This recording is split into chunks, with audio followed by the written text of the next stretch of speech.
Baru terungkap penyidik Polda Jawa Barat rupanya sempat akan merayakan saat berhasil menangkap Peggy Setiawan.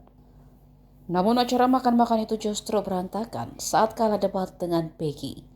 Peggy ditangkap di kawasan Bandung, Jawa Barat pada 21 Mei 2024. Peggy bercerita detik-detik penangkapan yang ia alami. Saat itu, ia sedang mengantarkan anak bosnya ke rumah nenek.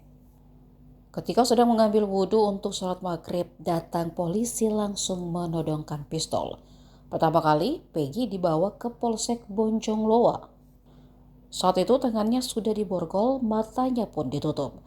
Sesampainya di ruang penyidik Polda Jabar, Peggy langsung disambut tawa anggota polisi. Ia mendengar aparat berucap akhirnya ditangkap juga dan mereka berniat merayakan dengan acara makan-makan. Polisi kemudian merobek baju Peggy Setiawan dan menyuruhnya membuka celana. Saat mulai di BAP, Peggy dan penyidik terlibat debat. Peggy bersikeras tidak melakukan apa yang dituduhkan. Tak bisa buktikan tuduhan, Peggy sebut polisi kesal dan marah. Ia lalu dicaci maki, dipukul bahkan mau ditendang. Seorang polwan pun dikatakannya ikut melakukan pemukulan.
Download Tribun X sekarang, menghadirkan lokal menjadi Indonesia.